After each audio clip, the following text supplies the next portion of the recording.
Uh, Galatians chapter 5, verse 3. I testify again to every man who accepts circumcision that he is obligated to keep the whole law.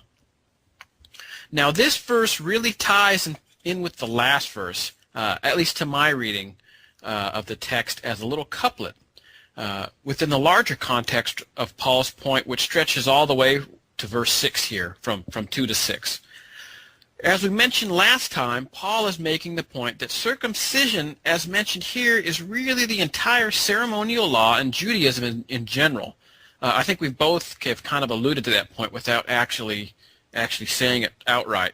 As believers, they are not afflicted with endless ceremonies, bothersome rituals, lengthy dietary laws, and a lot of other unessentials.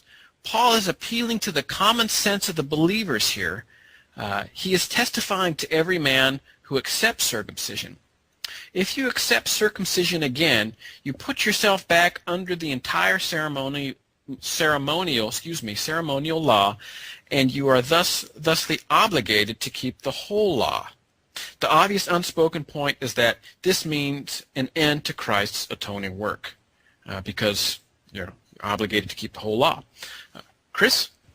Yeah, and of course that was their unspoken. Although that's what Paul seems to be saying, that they're not really thinking it through. They're essentially saying that you don't trust that what Jesus did was sufficient. You're essentially saying that you guys can, you're going to be righteous before God because of your circumcision, and that would be a different gospel. And if they want that gospel other than the other one, the interesting enigmatic parts of these verses seem to suggest that it's possible, if you really, really want it, to go back under the law, which would be a terrible, terrible thing to do. But again, it is all about their intent. They had here these false teachers that were trying to get them to do just that. And Paul talks about them here in just a few verses. So he says, I testify again that every man that is circumcised, that he is a debtor to do the whole law. It's interesting to note that Paul is accustomed to viewing circumcision in two different aspects in his writings. Here, he's obviously speaking sort of negatively about it as the false teachers who are making these claims. But a very striking example, and Calvin points this out, is when Abraham, elsewhere in Galatians, when Abraham had received a promise concerning Christ and the justification by free grace and eternal salvation, circumcision was added in order to confirm the promise, and thus it became, by the appointment of God, a sacrament which was subservient to faith. Next come the false apostles who pretend that it is a meritorious work and recommend the observance of the law, making a profession of obedience to it by signifying by circumcision as initiatory rite. Paul makes no reference here to the appointment of God, but attacks the unscriptural views of the false apostles. Interesting about that, circumcision to the Jews was, if let's say somebody was going to proselytize and become a Jew, if they were a Gentile in the Old Covenant, circumcision was sort of their initiation. They were saying, hey, I'm going to be circumcised and therefore be bound to the entire law. It was kind of like the initiation ceremony in a lot of ways. But Romans 11, verse 6 says that work and grace are mutually exclusive. He says it this way, and if by grace, then it is no more of works. Otherwise, grace is no more grace. But if it be of works, then it is no more of grace. Otherwise, work is no more work. I couldn't resist. Here's one more fun fact about circumcision. In Genesis 17:12, God specifically directed Abraham to circumcise newborn males on the 8th day. Why the 8th day?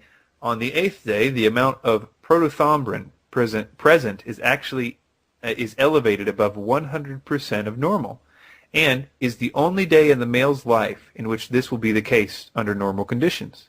If surgery is to be performed, day 8 is the perfect day to do it. Vitamin K and prothrombin levels are at their peak. A doctor named Dr. McMillan observed, we should commend that many hundreds of workers who labored at great expense over a number of years to discover that the safest day to perform circumcision is the 8th. Yet, as we congratulate medical science for this recent finding, we can also almost hear the leaves of the Bible rustling. They would like to remind us that 4,000 years ago, when God initiated circumcision with Abraham, Abraham did not pick the 8th day after many centuries of trial and error experiments. Neither he nor any of his company from the ancient city of Ur or of the Chaldees ever had been circumcised. It was a day picked by the creator of vitamin K. And that's from Apologetics Press. Mike? I wondered if you were going to bring that in there. That is a great point, though. I've often been fascinated by that. Galatians chapter 5, verse 4. You are severed from Christ, you who would be justified by the law. You have fallen away from grace. Now, for the next few verses, Paul makes the point of this outcome of keeping yourself under the law in 3 ways. 1, that Christ shall profit you nothing. 2, that they are debtors to the whole law. And 3, that Christ shall have no effect on you. This leads to the conclusion outlined here in this verse, that if the believers put themselves under the law and under the yoke of ceremonies, rituals, and other lengthy dietary laws, then they have fallen from grace. The point should be made that this does not mean Paul preached what is sometimes referred to as free or cheap grace, but merely that the natural outcome of grace and mercy, and especially God's indwelling Spirit, is loving others in a new way and hating the sin that you used to love. This isn't possible for those who are severed from Christ, in that those who would be justified by the law, as Paul says here, you have fallen away from grace. Chris? Right. And this idea, though, of fallen from grace has a connotation in our modern idea that sort of means that somebody is, into some sin or something like that. But actually, the word comes from, it's called ekpipto, I guess. And it means to drop away, specifically to be driven out or to taken off course, seems to what most commentators seem to look at it as. And this is kind of like what they were saying, that they were taken off course from grace. It seems that Paul thinks that they will be put back on this course, as we'll see in verse 10 of this chapter. And I think that's an important part because, as I was mentioning earlier, it almost sounds like Paul's saying, you guys are lost. And there's a lot of verses in Galatians that almost makes you wonder, are these people saved anymore? Did they lose their salvation? But there's also, I think, great hope. Paul says he's been, told of the Lord, that they're, as we're going to read in verse 10, that they're going to be okay. He's not so sure about the guy that taught them all this stuff, but definitely that they would be. And but anyway, I do think that once more in this study, I would like to make the point that being seen as right before God or justified before God is something that is past tense if you're saved. The very gift of the Holy Spirit is evidence that you are considered totally righteous before God. As he would not dwell in us if he saw us as sinners. The righteousness of Christ is what we've been talking about with the holy barcode scanner. Oh gosh, I don't want to have to go through that. You're going to have to listen to other shows for that. The standing is not going to change. The holy barcode reader is going to come up 100% righteous, and if it won't go up or down if we help the poor, or it won't go down, if we don't forget to pray or something like that. But those things do have blessings associated with them in the same way that sins have negative effects from doing them. It's just kind of like a cause and effect. But that being said, the gift of the Holy Spirit causes your desires to change, as you were sort of alluding to.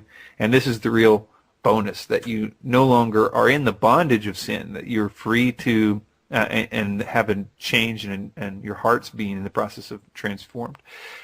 Mike? Beep. Verse 5. For through the Spirit, by faith, we ourselves eagerly wait for the hope of righteousness. Now this is an interesting point Paul makes here. The faith that we have here, according to this verse, comes through the Spirit. Now, if we were to take all the passages in the Bible together about the workings of faith, we would find that our responsibility is certainly not just to sit around on our duffs and wait for God to change us. And from this passage, it's not just us either. I would posit that it's both. As Chris said, you can't do things to make your make you more holy.